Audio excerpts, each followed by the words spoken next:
어서오세요, 어서오세요. 도봉구 창동 사는 불량주부 망치 부인이 운영하고 있는 생방송 시사수다방에 오신 것을 환영합니다. 반갑습니다. 감사합니다. 어서오세요. 네.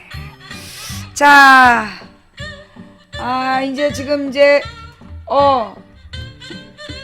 일단 먼저 방송, 너무 또 오늘은 이제 아무런 일정도 없기 때문에 널널하게, 자, 우리 미안하지만 콩알람님, 님은 강퇴해요. 이모티콘을 2개 이상 쓰신 분들 2개부터 강퇴해요. 자, 이모티콘을 2개부터 강퇴시킨다는 거 알고 계셨어야지요. 너무 흥분해서 이모티콘 2개 쓰신 분들, 빨갱이 망치 부인, 여기에 대해서 책임질 준비는 돼 있죠. 잠깐만요. 요거 일단 카피해 놓고,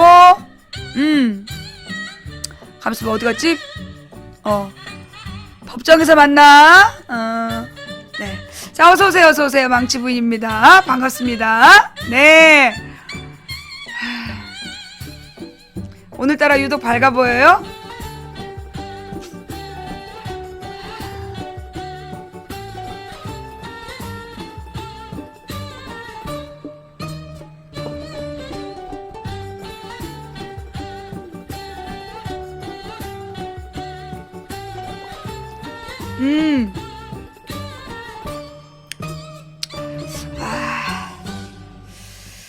지금 망치부인 방송에 들어오려고 그러는데 오류가 떴다, 방종됐다 이러면서 방송을 못 들어왔다는 분, 조금 아까 이제 방송을 종료해서 그랬을 거예요. 제가 지금 리방했거든요. 리방하는 그 순간, 그러니까 리방하고 다시 방송을 여는 그 순간에 이제 방송이 종료됐다는 메시지가 떴을 거예요.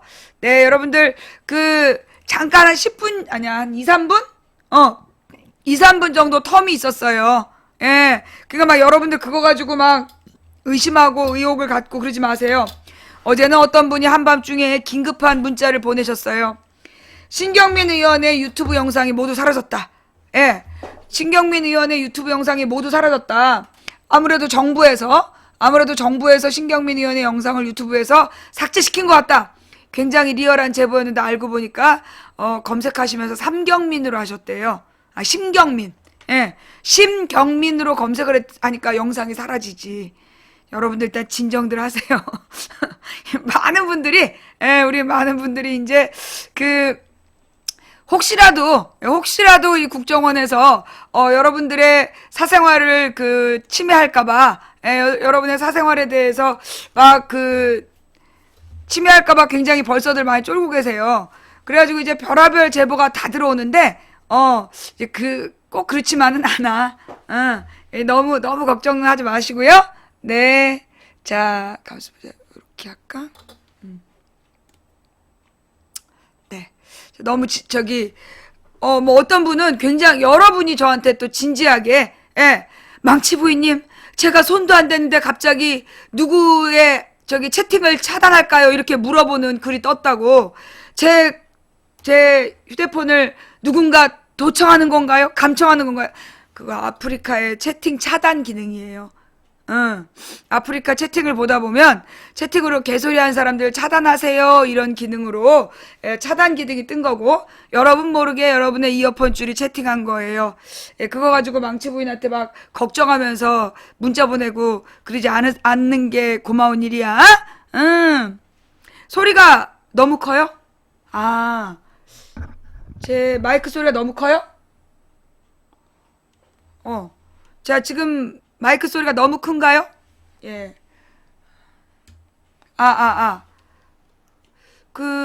마이크 소리가 너무 크다는 님, 이어폰을 줄이세요. 네. 특히나 이제 팩트TV하고 요즘에 왔다 갔다 하시잖아요. 네. 팩트TV하고 왔다 갔다 하시는 님들이,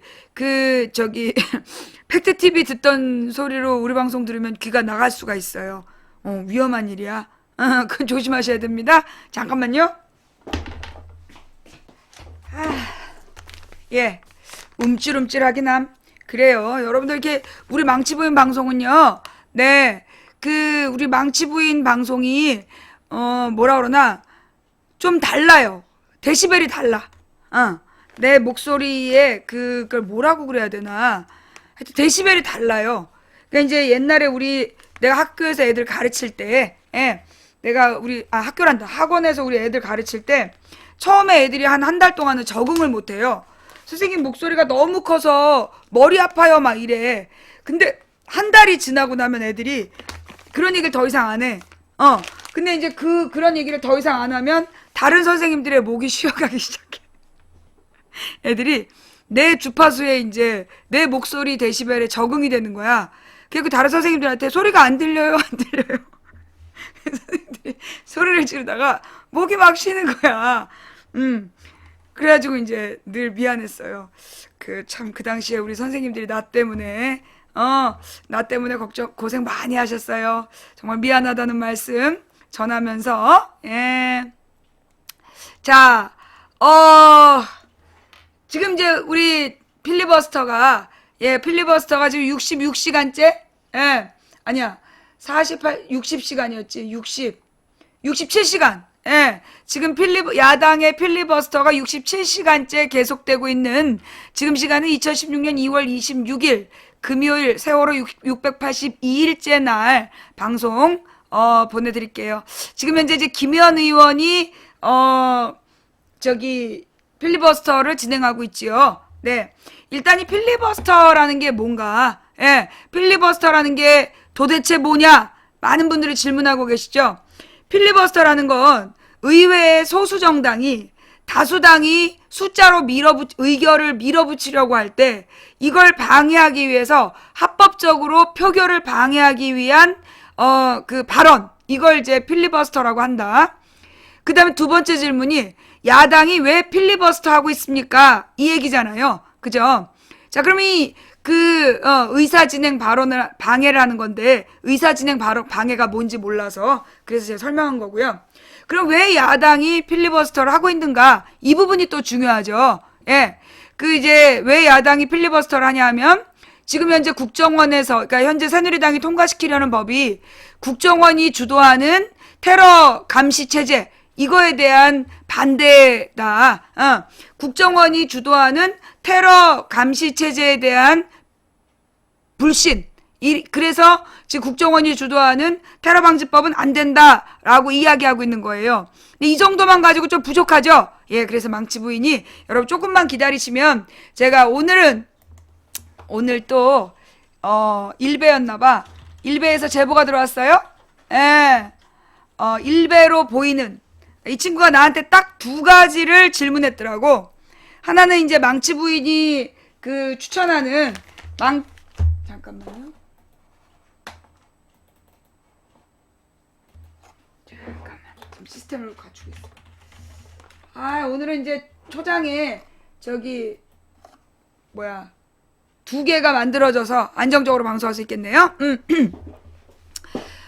이 망치 부인이 추천한 한겨레 경향 오마이 프레시한 뷰스앤뉴스 민중의 소리 시사인 미디어 오늘 그리고 한겨레 21 주간 경향 그리고 그 밖에 이제 손석희 뉴스 뉴스타파 이런 언론들은 거짓말하지 않는다고 그러지 않았느냐.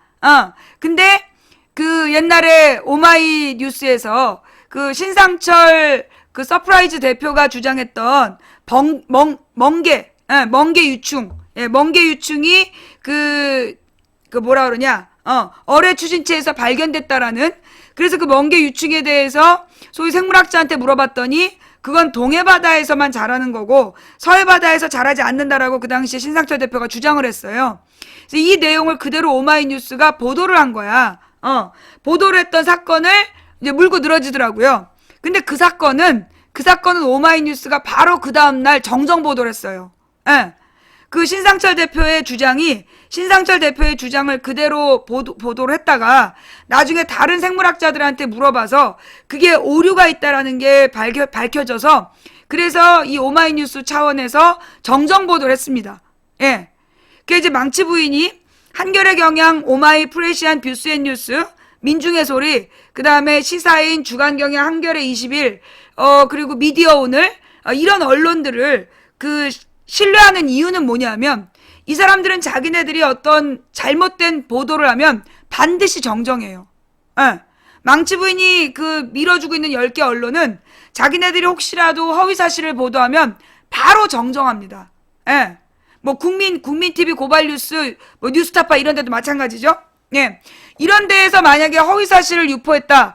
그러면 그 허위 사실에 대해서 정부가 아예 이 언론사를 문 닫게 하기 때문에 예. 이분 별창 그렇게 이뻐 보인다는 얘기지. 아예 문 닫게 하기 때문에 그 한겨레 경향 이 오마이프레시안이 전혀 오류가 없다는 얘기는 아니에요. 예. 언론 보도를 하다 보면 오류가 있을 수 있어요. 잘못된 보도할 수 있습니다. 그런데 이들은 한겨레 경향 오마이프레시안 뷰스뉴스 민중의 소리 시사인 뭐 미디어 오늘 그리고 저기 한겨레 21 주간 경향에서는 만약에 잘못된 보도를 했다면 반드시 바로잡아요. 안 그러면 언론사 문을 닫아야 되기 때문에. 뭔 말인지 알겠어? 그래서 우리 망치 부인이 10개 언론을, 13개 언론을 믿어주는 거고요. 예. 나머지, 소위, KBS, MBC, SBS, 채널A, TV조선, MBN, 그 다음에 YTN 뉴스, 연합뉴스 TV. 얘네들은 허위사실을 보도하고 편파 보도를 한 다음에 정정을 안 해. 그래서 망치 부인이, 이 언론은 믿지 못하는 언론이라고 이야기하는 거예요. 뭔 말인지 알겠어요? 예. 네네네. 자, 그래서, 우리 망치 부인 이제 이 친구가 그걸 질문했더라고. 2월 7일에 가입해서. 그 다음에 오늘 두 번째 질문을 했어요.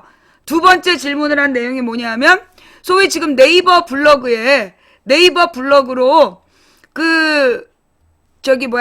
지금 야당이 거짓말하고 있다. 지금 야당이 거짓말하고 있다고 그러면서 쫙 논리를 핀 거야. 그 논리를 핀 내용이 뭐냐면, 국정원이 주도하는 이번 이 테러방지법에 대해서, 국정원이 주도하는 이 테러방지법에 대해서 옛날에 김대중 노무현도 주도했다. 그거 혹시 보셨어요? 김대중 노무현 때부터 테러방지법을 추진했다. 그 블로그가 지금 많이 전파되고 있군요. 이 친구가 나한테 오늘 처음으로 그거를 제보했어. 네. 그래서 이제 그 내용에 대해서 방송해 주실 수 있나요? 그랬더라고. 네네네. 그거 기사로 나왔어요? 뭐 해명 기사? 아니면, 그 내용이 기사로 나와서 보셨어요? 어느 기사, 어느 언론사에서 보도했는데. 예. 그 내용을 보도한 언론사가, 어느 기사야? 그냥 기사로? 그러니까 어느 신문에서 나왔는데, 어느 언론사에서? 종편? 뉴데일리? 그럴 줄 알았어. 예. 아니, 그런 게 나왔으면 일찍이 나한테 얘기를 하지. 일찍이 나한테 얘기를 하지 그랬어. 그 관련 기사 좀, 그 블로그 글 좀 올려봐봐요. 예. 그 블로그 글, 그거 좀 이제 다 각방해서, 그거 주소 좀 공개해봐봐. 그리고 망치 부인이 이제 딴 얘기하고 있을 동안 한번 읽어봐봐. 그래서 흔들리나 안 흔들리나. 여러분이 거기에 대한 반론을 할 수 있는지 안 하는지 지금부터 테스트에 들어갑니다. 여러분들이 과연 지난 그 필리버스터를 얼마나 열심히 보셨는지, 예, 얼마나 열심히 봤는지, 그 블로그의 글에 대해서 여러분이 스스로 자체 반론할 수 있는지, 지금부터 논술 시험이에요.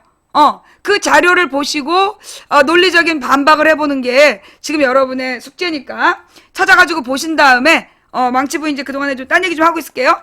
딴 얘기 하고 있는 동안에 검토해 보시고, 그리고 이 반론을 제출해 주시면 됩니다. 어머, 이제 막 시험까지 봐. 그러니까 도망간대. 두렵지? 네가 이제 시험 봐야 된다니까. 자, 일단, 먼저요, 예. 뭐가 필요하냐 하면, 우리가 이제 딴 얘기를 하기로 했잖아. 내가 계속 오프닝으로 하고 싶은 얘기가 있었는데, 자꾸 까먹어. 이상하게 내가 이 얘기 오프닝에서 해야지, 오프닝에서 해야 됐는지, 해야지 그래도 자꾸 까먹네? 또 기억이 안 나. 그래서 이제 이 오프닝 얘기는, 기억나면 그때 가서 하기로 하고, 우선 오늘 좀 찾아봐야 될 뉴스가 있어요. 예. 우선 찾아봐야 될 뉴스가 뭐냐면, 자, 여러분들 이제 이 뉴스 하는 동안에 논술 시험 준비하시고요.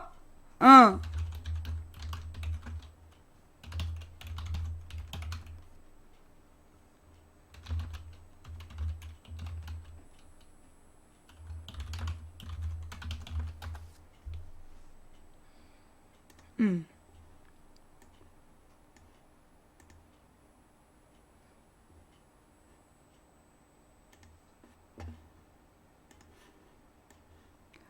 어떤 기사냐 하면 이거예요. 미디어 오늘 기사인데요. 예, 미디어 오늘 기사. 세월호 참사 직후 국정원과 청해진 해운 7차례 의문의 통화. 세월호 참사 직후에 국정원과 청해진 해운의 7차례 의문의 통화. 실소유주 논란을 부정했던 국정원, 청해진 해운 기획관리부장 등과 통화. 사고 보고 차원, 화물 담당과도 2분간 통화했다. 이게 이제 이번 주 화요일 날 기사였더라고요. 예, 이번 주 화요일 날 기사였는데 왜 망치 부인이 이 부분 다뤄주지 않느냐고 많은 분들이 항의를 하셔가지고 그래서 이제 제가 이 부분에 대해서 방송을 할게요. 여러분 있잖아요. 정말 이렇게 죄송한데 여러분의 기대치가 높은데 제가 전부 다 이렇게 방송으로 다뤄드리지 못해서 정말 죄송해요. 예, 제가 이제 아무래도 건강에 한계가 있다 보니까 목소리에도 한계가 있고 그래서 다루고 싶은 얘기는 많지만 다 다루지 못하는 건데 여러분들이 그게 이제 서운하셨나 봐요. 정말 이제 죄송하다는 말씀을 드리면서 자, 세월호 참사 미디어 오늘 기사예요. 예, 미디어 오늘 기사이고 문형구 기자의 기사입니다. 세월호 참사 직후 국정원과 청해진 해운이 7차례 의문의 통화를 했다. 자, 국가정보원 직원이 세월호 참사 당일 2014년 4월 16일과 다음 날까지 수차례 청해진 해운 직원들과 전화 통화를 한 것으로 확인됐다. 미디어 오늘이 입수한 청해진 해운 사무실의 컴퓨터 하드디스크에서 국정원 수사관 하아무개 씨의 휴대폰 번호가 나왔다. 취재 결과 하 씨가 사용한 휴대폰은 011-617 010XXX 6171번이었고 하 씨는 16일부터 17일까지 총 7차례 청해진 해운 직원 3사람에게 전화를 걸었다.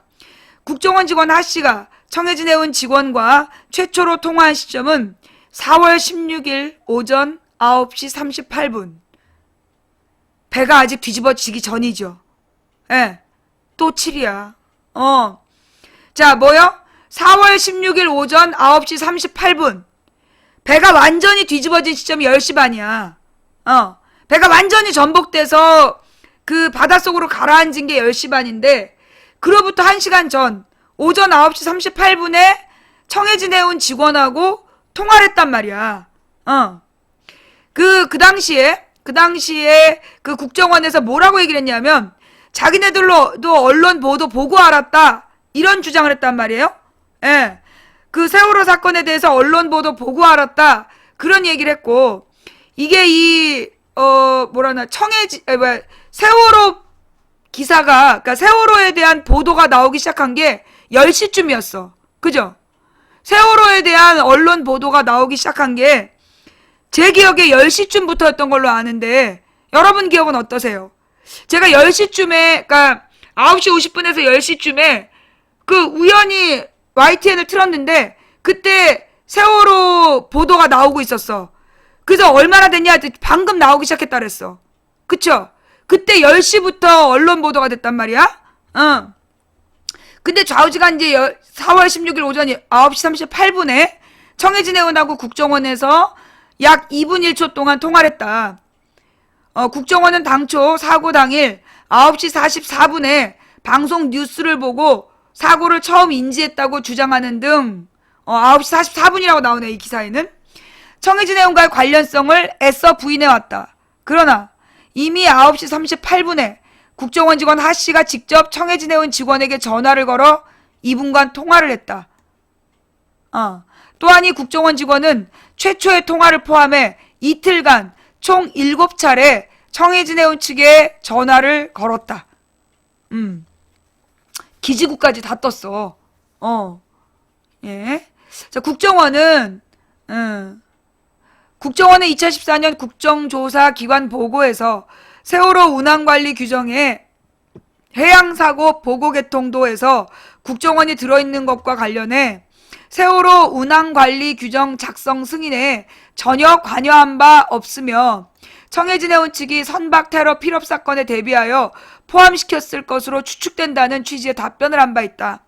또한 국회 정보위원회 출석한 자리에서도 세월호가 사고 시 국정원에 보고하는 이유에 대해 아는 바가 전혀 없다며 청해진 해운이 해양사고 개통도를 임의로 작성한 것처럼 주장해왔다. 그러나 국정원이 사고 직후부터 지속적으로 청해진 해운 측에 전화통화를 시도하고 여러 직원들과 통화를 한 점은 국정원이 세월호의 관리 주체였다는 유족 측 주장의 신빙성을 높인다. 통화 목적도 의문을 더한다. 국정원 사람 죽어가는데 사실 무근이라고. 타카키님, 지금 이렇게 단타를 치시면 불낼 겁니다. 예. 그 지금 혼자 쓰시는 채팅창이 아니라 현재 2200명이 채팅창을 보고 있어요. 그래서 님이 그렇게 한 문장을 여러 개로 끊어 쓰시면 앞뒤 문장하고 섞여가지고 오해를 불러일으키니까 쓰고 싶은 주장을 한 줄로 길게 쓰셔야 됩니다. 예. 통화 목적도 의문을 더한다. 국정원 직원 하씨가 전화통화를 한 청해진 해운 직원들의 담당 업무를 보면 이 같은 전화통화가 단순한 해양사고 보고 개통도에 의한 것이라고 받아들이기 어렵다. 국정원 하씨는 16일 오전 9시 38분과 10시 23분에 청해진 해운 김재범 기획관리부장과 통화를 했고 저녁 8시 12분에도 통화를 시도했던 것으로 나타난다. 이어 다음날 2시 22분경에 청해진 해운 해무팀의 홍아무개 대리와 47초간 통화한 것으로 나온다. 이후 2시 36분 국정원 직원 하씨는 청해진 해운의 김아무개 물류팀 차장과 2분 23초간 통화를 하게 된다. 김 차장은 앞서 두 사람과 달리 해양사고 보고나 항만청 관련 업무와 무관한 화물 담당자다. 김 차장의 경우 세월호 참사 직후 화물 적재 전산 시스템에 접속해 화물량을 180톤으로 축소 조작하기도 했다. 그러니까 그 세월호 참사 직후에 화물 적재량을 조작했던 김 차장하고도 통화를 했다는 거야. 이 국정원 직원이. 미디어 오늘이 파악한 7차례의 통화는 모두 국정원 수사관 하씨 명의의 휴대폰으로 이루어진 것이다. 하씨 명의의 두 번호 중 011 국번의 번호는 청해진 해운 하드디스크의 비상 보고기관 파일에 선박 운항 상황 주요 보고 개통이라는 문서에 포함되어 있었다. 그 외 다른 국정원 직원과 청해진 해운 측의 통화가 있었는지, 그리고 문자 메시지가 문자 데이터 및 데이터 통신 여부는 확인되지 않았다. 미디어 오늘은 국정원 직원 하씨의 2개의 휴대폰으로 통화를 시도해봤으나 이미 명의자가 바뀌었거나 결번으로 나왔다. 국정원 대변인실은 직원 하씨가 청해진 해운과 통화한 이유를 묻는 미디어 오늘의 질문에 공식 입장을 확인해드릴 수 없다고 답변했다. 자, 국정원은 이 뭐에 대해서 국정원은 세월호에 대해서 전혀 아는 바가 없고 아무 관계 없다. 일관되게 그렇게 주장을 해왔죠. 그리고 세월호 사건에 대해서 미리 알았던 거 아니냐? 그랬더니만 아니다. 9시 44분에 언론 보도 보고 알았다. 국회에 와서 그렇게 주장을 했어요. 그죠? 자, 그 다음에 무엇보다 그날 당일에 많은 분들이 의혹을 제기한 내용이 있어요. 뭐냐면 당시 그날 아침 7시 반경에 아침 무슨 모닝 정보 프로그램에서 뭐 생생정보통인가 무슨 정보 프로그램이 있었대. 근데 그 정보 프로그램에서 지금 진도 앞바다에서 여객선이 침몰하고 있다. 여객선이 침몰하고 있다라는 자막이 나왔다는 거야. 그래서 그 자막을 본 사람이 있었다. 굉장히 많은 사람들이 봤는데 그 프로를 그때 보신 분, 저도 봤음. 네, 그러니까 그날 아침에 7시 반에 그 여객선이 침몰한다라는 침몰 사고가 발생했다라는 자막을 봤던 사람이 굉장히 많았어. 아침 7시 반에. 그런데 그 7시 반에 잠깐 자막이 떴다가 사라진 거야. 그래서 오류인가?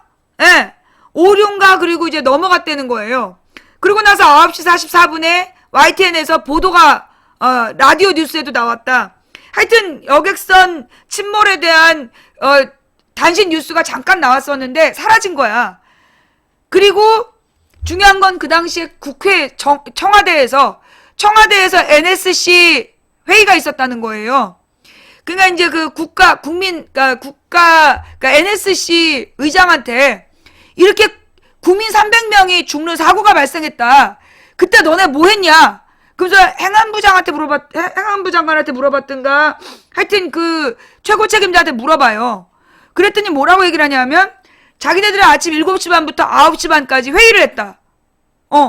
아침 7시 반부터 9시 반까지 회의를 하느라고 회의가 끝난 다음에 사고 소식을 들었다. 그렇게 그 당시에 보도를 했단 말이야.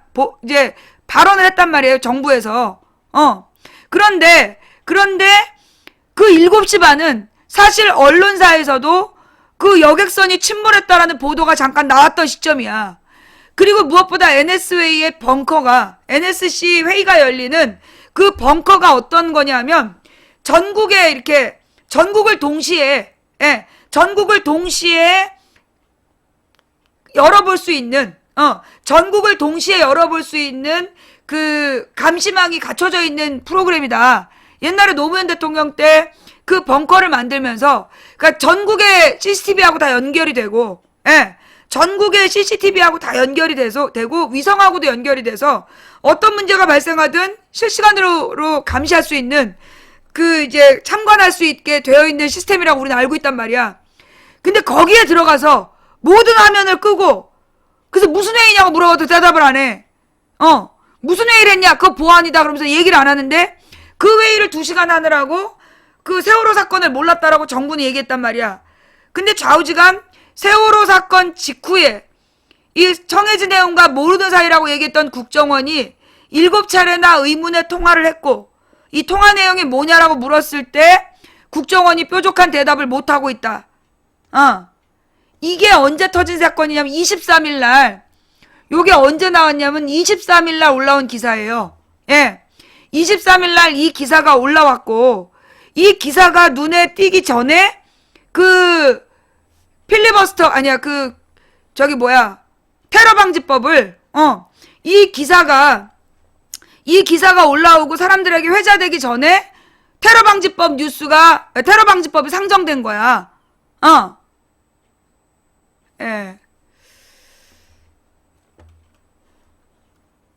무슨 얘기지? 그러니까 이 테러 방지법이 상정되면서 우리가 이 뉴스를 못 봤거든요. 그러니까 이제 나한테 이 뉴스를 틀어달라고 계속 주장하는 분은 이 뉴스를 가리기 위한 거 아니냐. 세월호와 국정원의 관계가 드러난 이 증거를 가리기 위해서 지금 테러 방지법을 띄운 거 아니냐. 이렇게 주장한 분들도 계시는데 그건 아닌 것 같아요. 그건 아닌 것 같은데 어떤 마음으로 나한테 이 얘기를 했는지 모르겠지만 연관되고 있다. 뭐가 연관되고 있다.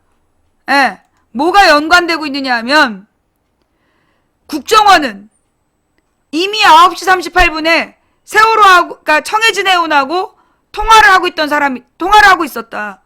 그 뒤에도 여러 명하고 통화를 할 만큼 국정원과 청해진 해운은 잘 아는 사이였다. 그런데 즉 9시 38분이라는 시간은 세월호에 있는 승객들을 전원 대피시키기에 충분한 시간이었다.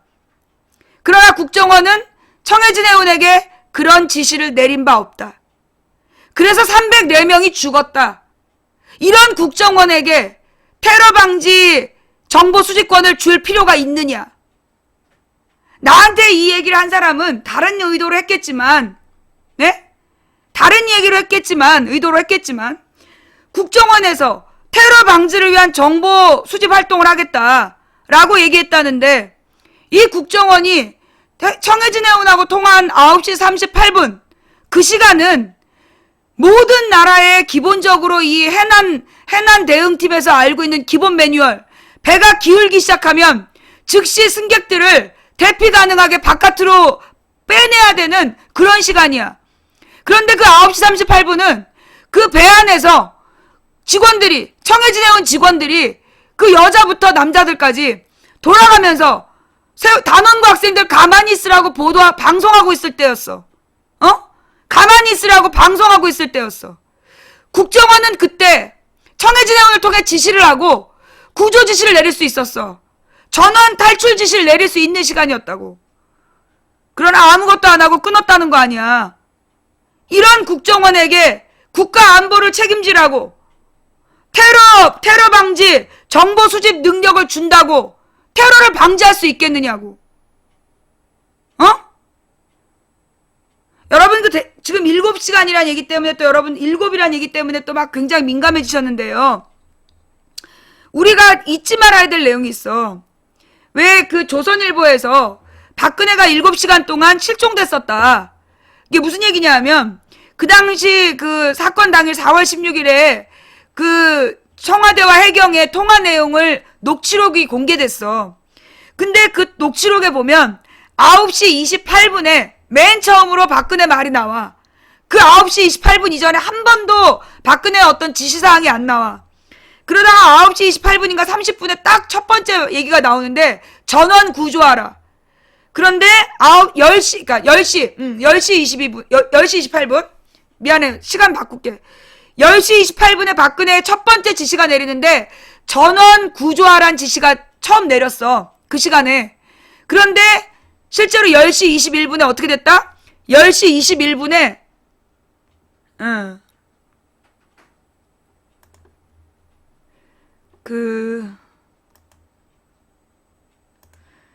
저기요. 귓속말을 하시면 강퇴예요. 예. 저한테 귓속말을 하면 강퇴입니다. 이거 제가 여러 번 말씀드렸는데 내가 귓속말을 허용한 적이 없는데 왜 이렇게 귓속말이 되지?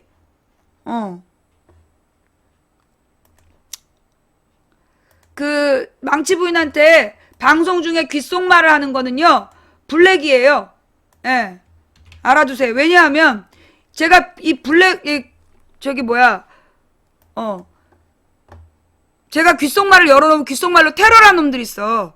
그래서 제가 귓속말을 닫아두고 지금도 이 게시판에 제가 이렇게 그 귓속말을 허용하지 않았는데 그런데 지금 그 대륙토스 소룡이라는 사람이 나한테 귓속말을 했어. 어떻게 한 거지? 어떻게 귓속말을 허용하지 않았는데 어떻게 귓속말이 되는지 그게 좀 궁금하네요. 예. 그리고 나한테 이렇게 지금 우리 요원들이 왔구나. 우리 요원들이 몰려왔어. 반가워. 자, 그러면 우리 지금 덥지? 날이 갑자기 더워져서 시원한 데서 한번 방송 봐봐. 자, 하여튼 그래서 저한테 귓속말 하시면 블랙 됩니다. 이해들 하시고요. 자, 조금 아까 내가 무슨 말 하고 있었어? 얘네들이 막 난동을 피운 걸로 봐서 중요한 얘기였나봐. 예. 제가 지금 굉장히 중요한 얘기를 하고 있었나봐요. 중계방에서 갑자기 요원들이 나타나가지고 방송을 방해한 걸로 봐서 무슨 중요한 얘기였지? 대통령의 7시간. 그래! 이것들이 지금 대통령의 7시간 얘기 나오니까.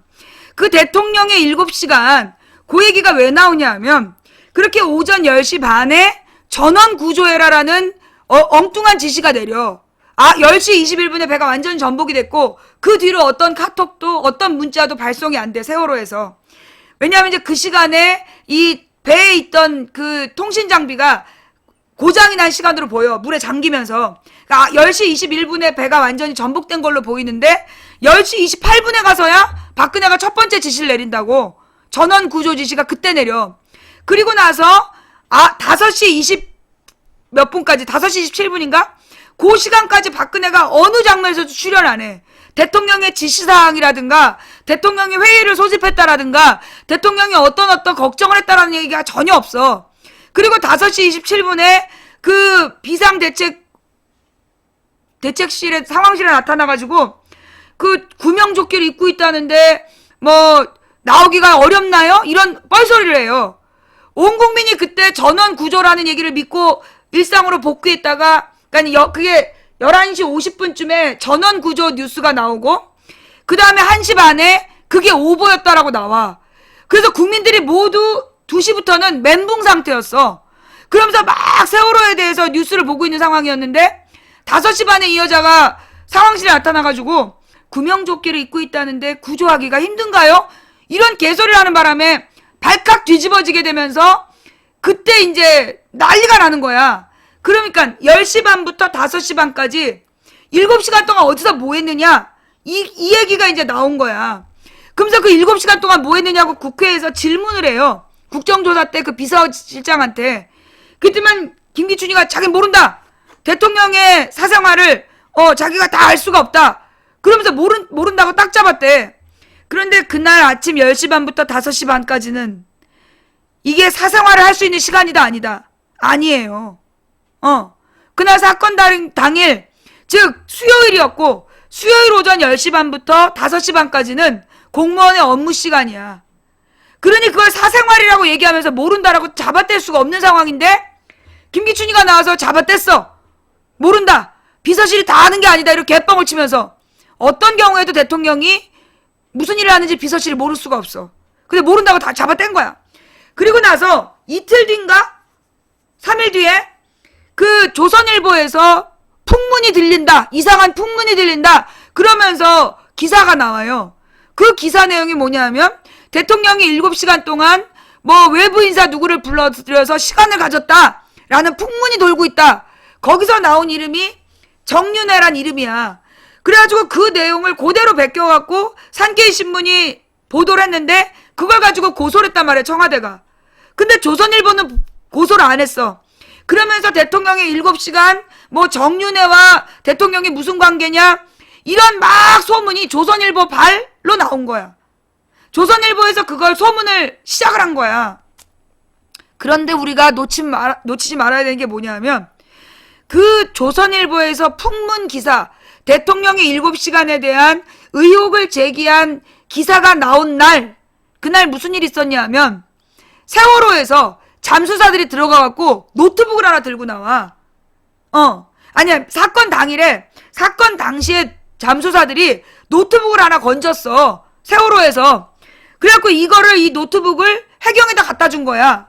근데 이제 이걸 얘네들이 막 전화를 주고받으면서 그 노트북을 어떻게 하려는 상황이었대. 그래서 유가족이 이 노트북을 뺏어다가 법원에다가 증거보전 신청을 해버린 거야. 그래가지고 광주 법원에서 그 노트북을 증거로 보전을 받아줬어. 그래갖고 그 노트북이 털린 거야. 그래갖고 그 노트북을 분석을 했더니 그 분석한 내용에 이 세월호가 국정원의 관리 대상이었다. 그리고 국정원에서 이 세월호에 대해서 그 지적사항이 쭉 적혀 있는 거야. 그러니까 국정원 지적사항. 근데 국정원에서 세월호에다가 지적한 내용을 보니까 이걸 그러니까 이런 해운업 전문가들이 보더니 이건 선주들이 체크하는 건데 이런 거야. 그 노트북에서 나온 내용을 보고 노트북에서 나온 국정원 지시사항이라는 그 문건이 이걸 보고 나서 그 해운업에 종사하는 전문가들이 이건 선주가 체크하는 건데 이렇게 얘기가 나온 거야. 그래서 국정원이 선주가 아니냐? 국정원이 선주가 아니냐? 이런 얘기가 나온 거예요. 그래갖고 국정원과 세월호의 관계를 밝혀라라는 뉴스가 막 나오기 시작하는데 조선일보에 7시간이 터진 거야. 그 시간에 갑자기 조선일보가 7시간 얘기를 퍼뜨리고 특히 굉장히 열심히 내가 추적해왔던 그 요원들이 대통령의 7시간에 대한 조선일보 기사를 막 퍼돌리더라고. 내가 나중에 찾아봤어, 그놈들을. 걔네들도 그 대통령의 7시간에 관한 조선일보 내용을 열심히 퍼돌렸더라고. 결국 그건 세월호와 국정원의 관계에 대한 첫 번째 증거가 나온 날, 그 증거를 덮기 위한 거 아니었을까? 그걸 덮기 위한 게 아니었을까? 라는 의혹이 들면서 이게 단순히 처음이 아니야. 이런 일이 처음이 아니야. 언제 또 그랬냐 하면 국정원의 비리가 드러났을 때 연평도 때 연평도 피격 사건 알죠? 그때 4명의 민간인이 죽었고 44명의 민간인이 영구장애 입었어. 그 폭격을 맞아가지고 팔다리가 잘리는 바람에 영구장애를 입었어요.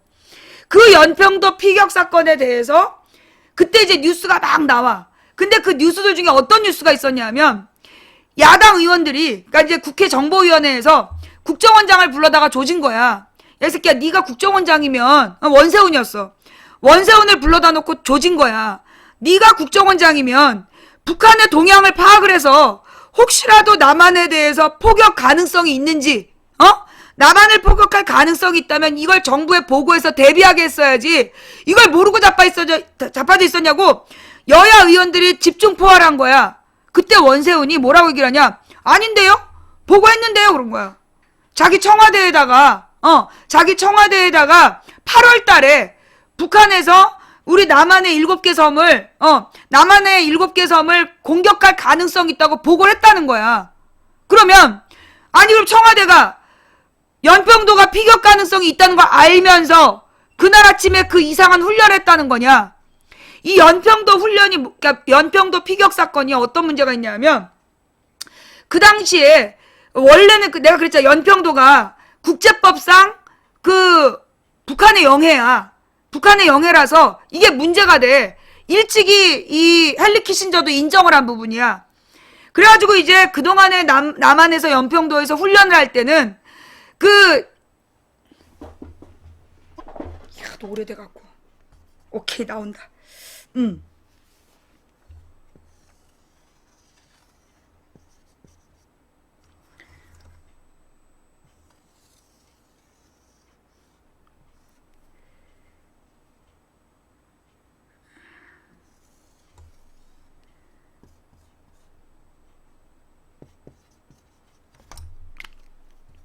자, 이걸 또 반대로 써야지 또. 글자를 반대로 써야지.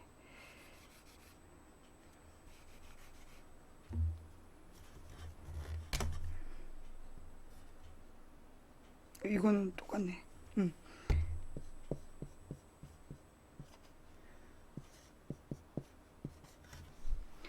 이 섬이 연평도야. 이 섬이 연평도인데 이 연평도 위쪽에 NLL이 그어져 있는 거야. 연평도 위쪽에 NLL이 그어져 있는데 이 NLL이 그어져 있는 이 연평도 일대가 뭐예요? 그 북한의 공해상이야. 북한의 영해. 공해가 아니라 영해. 북한의 영해이기 때문에 이 북한이 이 NLL을 무시하고 연평도 사람들한테 뭐라고 얘기를 하냐면 동그라미 있잖아. 동그라미가 뭐냐? 북한이 허용한 연평도가 돌아다닐 수 있는 인근이야. 연평도에서 바다로 나가려면 어디로 나가라? 이렇게 나가서 어떻게 해라? 요렇게 돌아서 이리 나가라. 이게 북한에서 주장하는 연평도의 해로예요. 그리고 나머지는 여기는 북한의 바다라고 주장을 하고 있었어. 그러다 보니까 우리 남한에서 연평도 훈련을 할 때는 어떻게 했냐? 연평도에서 어느 쪽으로? 남서쪽으로.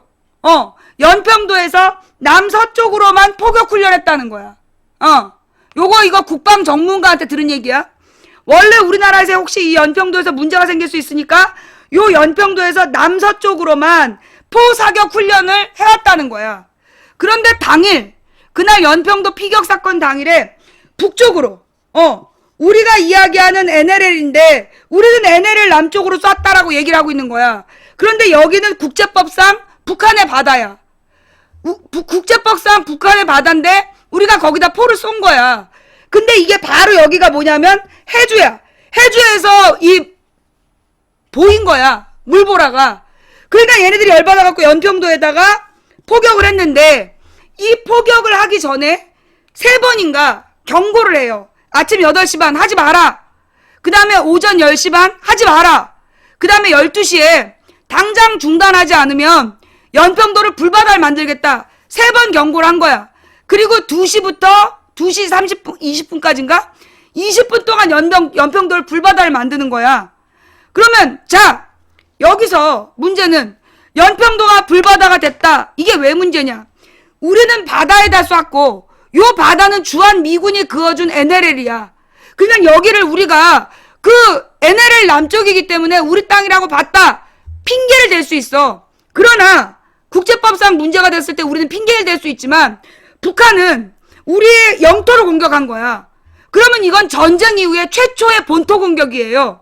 이건 어마어마한 사건이고 우리 군부대에서 북한 해주 땅에다가 불바다를 만들어도 되는 상황이었어. 근데 이명박 대통령이 지시를 내려. 확전을 방지하라. 그리고 그래서 우리나라 남측 군대가 북한으로 전통문을 보내. 2시 반에 이제 그만하자. 이해가 안 되잖아. 우리 본토가 전쟁 이후 처음으로 이렇게 개박살이 났는데 그만하자라고 우리 쪽에서 먼저 전통문을 보냈어. 이 얘기도 처음 듣죠? 그죠? 지금 이 얘기도 처음 듣죠? 그래서 그 당시에 이런 사건이야. 연평도 사건이. 자, 그 다음 더 웃긴 거. 그럼 도대체 왜 이런 이상한 훈련 했느냐? 왜 이 이상한 훈련 했느냐 하면 바로 그 전날 뭐가 떴냐? 나도 왜 뜬금없이 연평도 얘기가 나오나 했네. 그거구나. 그 전날 무슨 일이 있었냐 하면 주여 감사합니다. 민간 사찰 증거가 나왔어. 무슨 얘기냐 하면 이명박 정부에서 총리실 산하에 특별 민간 사찰 부대를 만들어 놓고 민간 사찰 팀을 만들어 놓고 불법으로 민간 사찰을 한 거야. 그래서 정부 요인들에 대해서 정부 요인이나 뭐 민노당 관련자들이나 노조 간부들이나 불법 사찰을 한 거야. 결국 불법 사찰을 했다라는 게 한 달 전에 밝혀져. 근데 그게 왜 밝혀졌냐 하면 그게 9월인가 10월에 밝혀져. 어떻게 밝혀졌냐 하면 어떤 사람이 2008년에 광우병 사건 때 그때 이제 그 미국 유학생이 만든 동영상을 자기 블로그에다 링크를 시켰어. 그랬더니 그걸 링크를 시켰다고 계속 어떤 놈들이 괴롭힌 거야. 결국 이 사람 사업도 망하고 그리고 막 가족들도 협박을 당해가지고 모든 한국 생활을 접고 일본으로 도피를 했어. 한 민간인이. 근데 민간인까지 일본까지 쫓아간 거야. 이놈들이.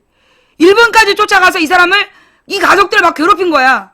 그러니까 이 사람이 2008년에 다 접고 도망갔다가 2009년까지 계속 일본에서 고통을 당하다가 2010년 9월 달에 전격적으로 돌아와갖고 공개를 해버려. 나 이렇게 민간사찰 당했다. 내가 이렇게 억울한 일을 당했다고 공개를 해버리는 거야. 그런데 증거가 없었어. 민간사찰을 당했다는 그게 정부기관이란 증거가 없었던 거야.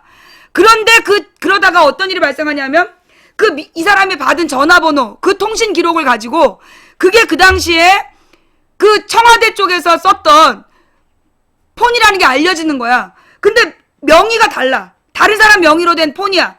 그래가지고 이걸 언론에서 보도를 한 거야. 야, 너네 대포폰 가지고 대포폰을 만들어서 민간 사찰했잖아. 그러면서 언론이 공격을 했더니 그때 청와대에서 뭐라고 반론을 하느냐 하면 우리는 대포폰을 사용한 적이 없다. 차명폰을 사용했을 뿐이다.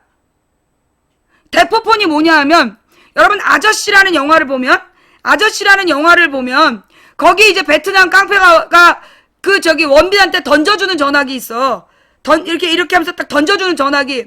나중에 원빈이 쓰레기통에서 그걸 찾아가지고 그 폰을 만들어준 조폭을 찾아갖고 시카를 날리면서 그 조폭한테 그 놈들 찾아내잖아. 그래갖고 복수하는 내용이야.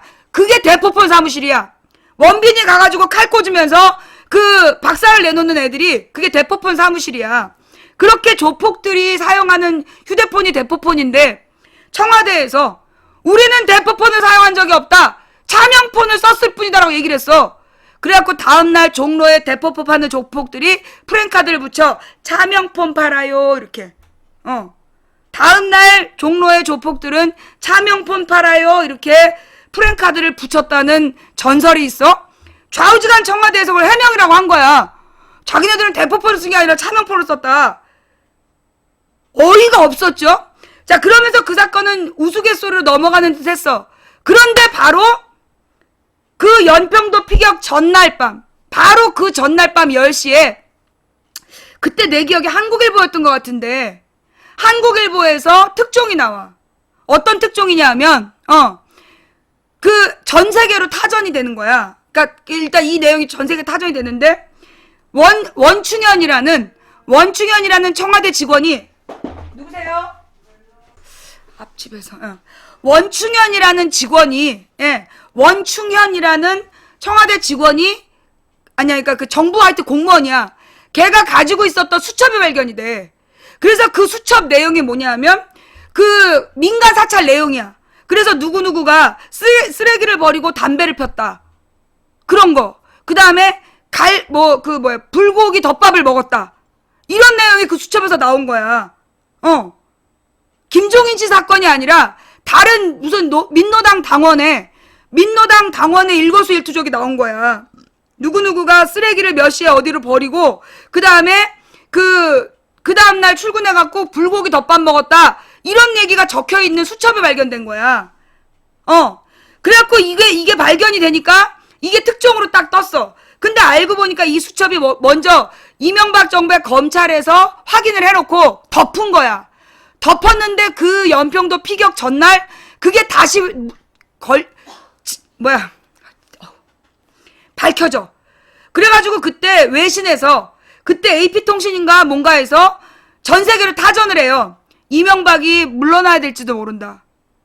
이명박이 더 이상 정권을 유지하기 어려운 사건이 발생했다. 최대 스캔들이다. 이런 내용으로 타전이 된 거야. 원충현의 수첩. 민간 사찰에 증거가 나왔다. 민간 사찰에 증거가 나왔다고 온 세계의 뉴스가 다 나간 거야. 그게 바로 연평도 사건 피격 전날 있었던 일이야. 근데 바로 그리고 나서 그 다음날 아침 8시부터 갑자기 북한 쪽으로 포를 쏘는 사격훈련 한 거야. 근데 이 사격훈련이 이 포가 원래 1시간에 3,600발을 쏘는 포래. 그런데 이걸 아침 8시부터 2시까지 6시간 동안 3,000발을 쏜 거야. 따꿍따꿍 쏘고 기다리고 또 두두두둑 쏘고 기다리고 3,000발을 6시간에 걸쳐서 천천히 쏜 거야. 2시까지. 그러다 2시부터 2시 20분 북한과 완전히 박살이 난 다음에 이제 그만하자라고 전통문을 보내고 연평도 피격됐다고 뉴스가 나온 거야. 이상하잖아. 그러고 나서 한 일주일인가 열흘 동안 그 연평도 피격 뉴스로 도배를 했는데 그 일주일 만에 그러니까 열흘 만에 국정원에서 아니 나 알고 있었다. 청와대에 보고도 했다. 연평도가 피격될 수 있다는 걸 8월 달에 보고했다. 그러면 8월 달에 연평도 피격 가능성을 알고 있었던 청와대가 11월 21일인가 그 연평도 피격 전날 이명박 정부 최대 스캔들이 터진 날 바로 그 다음 날 이제까지 하지 않던 북한 쪽 방향으로 포를 쐈다고? 그러면 혹시 이거 연평도 피격 이거 뭔가 이상한 거 아니야? 이런 의문이 6시간 동안 쫙 확산이 되고 있었어.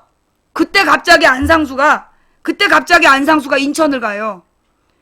한나라당 대표 안상수가 인천을 가가지고 보온병을 들고 기자들을 불러. 여기 와보세요. 그랬고 이게 탄피예요, 탄피라고 얘기를 해. 근데 그 연합뉴스 기자가 보고 YTN 기자였나 연합뉴스 기자였나가 보고 이거 보온병인데요? 이 장면이 이게 카메라에 찍혀. 그래가지고 이게 딩딩딩딩 그거 뭐였지? 돌발 뉴스. 돌발 상황인가? 돌발 뉴스인가? 그거 영상으로 만들어져가지고 모든 전 세계에 퍼지는 거야. 전 세계에 퍼져.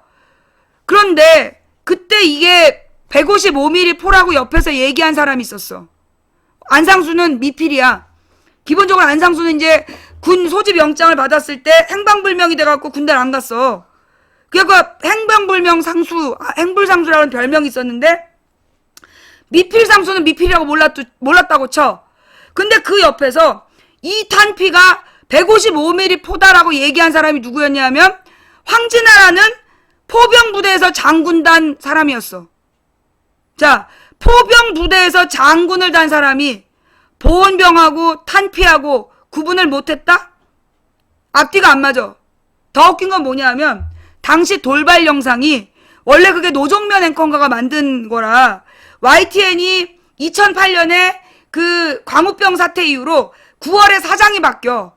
그리고 돌발 영상은 2010년 초반에 사라져요. 아니 2009년 초반에 돌발 영상이 더 이상 안 나왔어. 사라졌어.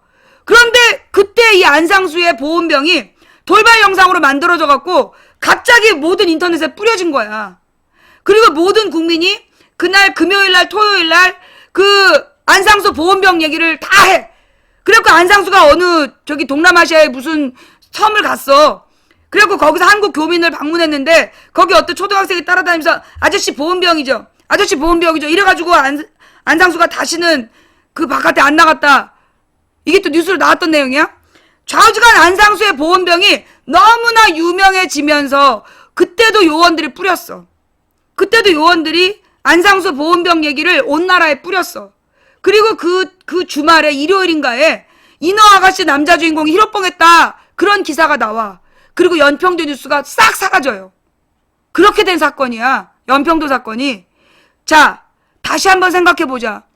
그러니까 연평도 사건은 8월 달부터 연평도 피격 가능성을 알고 있었던 정부가 우연히 자기 정권에, 이명박 정권에게 아주 불리한 그 민간사찰, 불법 민간사찰 증거가 나온 다음 날, 그날 이상한 훈련을 해서 북한이 피격을 하고, 공격을 하고, 포격을 하고, 피격당한 상황에서 방어도 안 하고 그냥 덮은 사건.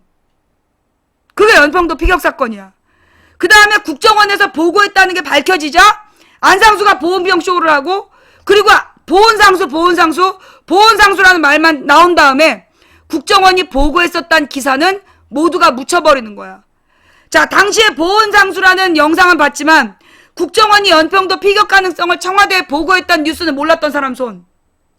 당시에 안상수 보온병 사건은 알았지만 그때 국정원이 연평도 피격 가능성을 8월 달부터 이미 3개월 전에 보고했었다라는 걸 몰랐다는 사람 손.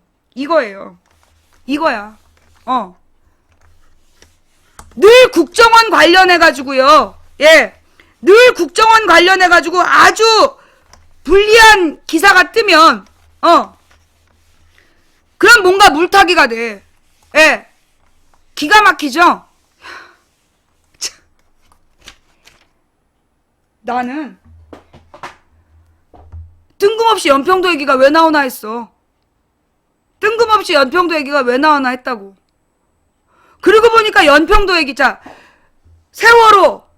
세월호와 국정원의 전화통화, 또 그리고 나서 이 국정원과 연평도의 관계, 연평도 사건이 발생하게 된 건 불법 민간 사찰에 대한 증거 덮기.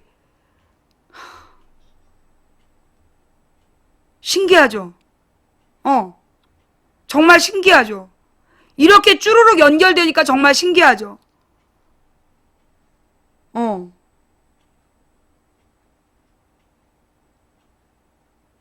근데 이게 처음이 아니야. 국정원에 관련된 국정원에 관련된 불리한 증거가 나오면 반드시 개표 부정을 주장한 애들이 나와요. 반드시 개표 부정 주장한 애들이 나왔어. 예를 들어 왜 국정원, 그러니까 작년에 그 이탈리아 해킹 업체하고 국정원하고 서로 연관을 맺고 난 이 얘기 또 왜 나오나 했네. 그래. 작년에 이탈리아 해킹 회사, 이탈리아 해킹 회사가 5월 달에 털려. 그리고 나서 그 5월 달에 털린 내용에서 우리나라 국정원에서도 민간 사찰 프로그램을 구입했다는 증거가 떴어. 그래서 이제 그 내용에 대해서 막 야당이 문제 제기를 했어. 그 와중에 국정원 직원이 하나 자살을 해. 국정원 직원이 자살을 하는데 그 자살하는 과정에서 또 막 그 차가 바뀐다는 또 이상한 얘기가 있었어. 근데 좌우지간 그 국정원 직원이 자살을 할 때 그때 그 자살한 현장에 국정원 직원은 자기네들이 접근도 못했다라고 증언을 했단 말이야, 국회에 와서. 그런데 그때 출동했던 소방차의 블랙박스에서 반바지를 입고 돌아다니는 국정원 직원이 찍혔어. 그 사건 기억나죠? 반바지를 입고 돌아다니는 국정원 직원이 찍혔어요. 그런데 그 반바지 내용이 나오자마자 갑자기 개표 부정에 대한 동영상이 막 인터넷에 뿌려지는 거야. 똑같은 내용이야. 내나 무슨 어떤 국회의원이 헛소리한 내용이 인터넷에 쫙 퍼지면서 망치 부인 개표 부정에 대해서 얘기하자는 둥 이러는 거야. 지금도 또 여기저기서 개표 부정 얘기 나오고 있죠. 그죠? 지금 또 여기저기서 개표 부정 얘기 나오고 있어. 나한테도 박근혜 부정선거에 대해서 다시 한번 진지하게 얘기해보자는 둥 또 들어왔어. 어. 언제나 국정원에게 불리한 얘기가 나오면 박근혜 정부 들어서서는 꼭 개표부정팀이 나와. 그래갖고 덮었던 게 그 하얀 반바지 국정원 사건이었어. 그 하얀 반바지 국정원 사건도 다시 한번 생각해 보니까 그게 이탈리아 해킹팀 사건이었고, 이탈리아 해킹팀이 SK통신을 이용하는 누군가의 그 전화기를, 그리고 그때 갤럭시였나? 그죠? 갤럭시였죠. SK통신을 이용하면서 갤럭시 폰을 사용하는 누군가의 전화기를 해킹하려고 주고받은 메일이 발견이 됐었어. 그래서 그게 누군지에 대해서 막 밝히라 그랬는데, 그때 안철수가 자기가 그 대책위원장을 맡아갖고 덮어버렸어. V3 한번 돌리고 덮었던 사건.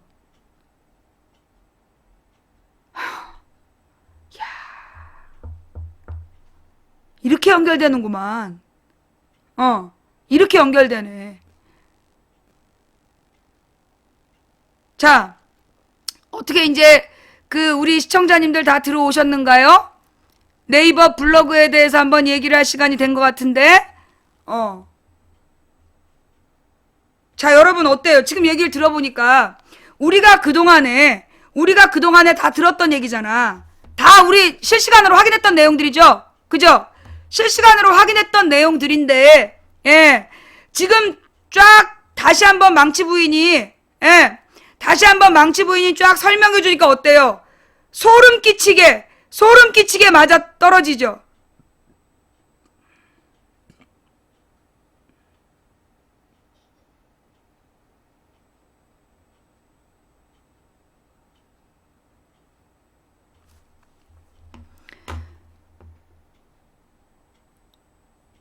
연결고리가 쫙 깨어지죠. 그죠? 나도 이거 나도 이거 다 머릿속에서 다 따로 있던 거야. 솔직히 그동안 까맣게 잊고 있었던 얘기야. 까맣게 잊고 있었던 얘기인데, 이게 이렇게 연관이 되네. 예.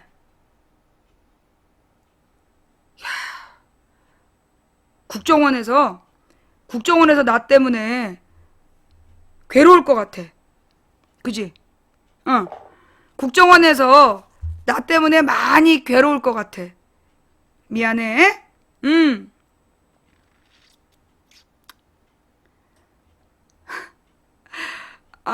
네, 우리 그 귀양 인증 보내주신 님, 감사합니다. 반갑습니다. 예.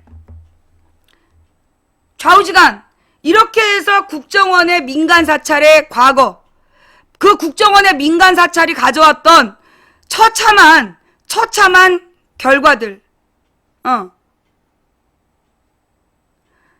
네이버 블로그에 이상한 게 떴다. 그러면서 테러방지법의 독소조항, 박근혜 그리고 노무현이라는 블로그가 떴어요. 그러면서 그 블로그의 내용에 대해서 나한테 해설해달라고 질문해놓고 내가 질문을 해도 얘가 확인도 안 해. 참 수상하네요.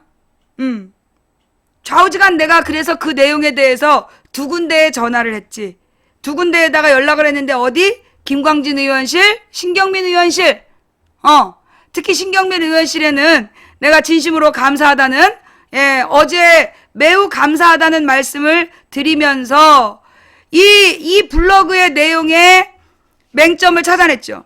자, 일단 이 블로그에서 주장하는 내용이 뭐냐 하면, 현재 국정원에서, 자, 일단 이 블로그는 다 보셨습니까? 지금 얘네들이 주장하는 근데 여러분, 이 블로그를 딱 보니까 뭐 생각나요? 이 블로그를 딱 보니까 그 방식이 뭐가 생각나? 예. 그 방식이 뭐가 생각나? 잘 모르겠어요. 그 제목을 찾아봐요. 제목이 뭐냐 하면, 테러방지법의 독소조항, 박근혜 그리고 노무현. 역시 우리 애청자들 대단해요. 예. 테러방지법의 독소조항, 박근혜 그리고 노무현이라고 제목이 써있어. 그게 이제 블로그에 올라온 글이야. 자, 그런데 이 글의 형식이 어느 때야? 이거 누구야, 누구? 딱 타진요 때잖아. 타진요 자료 만들기 형식이야. 그죠? 이게 타진요 자료 만들기 형식이고, 이 타진요 자료 만들기 형식은 또 어디서 왔냐 하면, 그 옛날에 정사겔, 옛날에 정사겔에서 이런 식으로 글을 썼어. 정사겔에서, 원래 그 정사겔이 그 2004년에 노무현 탄핵 때는 우리 쪽이었어요. 민주주의적인 사이트였는데 갑자기 전용 팬클럽으로 바뀌면서 변질이 돼. 그때 그 정사겔에서 유행했던 글쓰기 방식이야. 그럴싸하게 막 링크 시키면서 마치 되게 맞는 말처럼, 이걸 잘 모르는 사람은 그들이 써놓은 아주 그 논리적인 흐름을 따라가다 보면 맞는 말 같아. 타블로 때도 그랬어. 타진요 때도 굉장히 맞는 것처럼 글을 써놓는다고. 그런데 얘네들의 답은 늘 끝까지 읽을 필요가 없어. 어디 있어? 맨 처음에 있어. 맨 처음에. 예. 얘네들의 문제점은요, 맨 처음에 있는 거야. 이 블로그 글의 내용이 뭐냐 하면, 지금 현재 이 국회에 상정되어 있는 테러방지법은, 지금 현재 국회에 상정되어 있는 테러방지법은 노무현이 했던 거다. 김대중이 제안하고 노무현이 주도했던 거다. 자, 어떻게 지금 들어오는데 별 문제 없습니까? 막 사람들 튕겨나가고 있는 것 같은데? 갑자기 지금 중계방이 막, 버벅거리고 있어. 지금 튕겨나가고 있는 것 같은데? 자, 괜찮아요? 중계방 지금 아무 이상 없어요? 예. 지금 그 주제잖아. 그죠? 쟤네들 저 블로그의 주제가 뭐냐면, 집중해, 집중. 그 블로그의 주제가 뭐냐.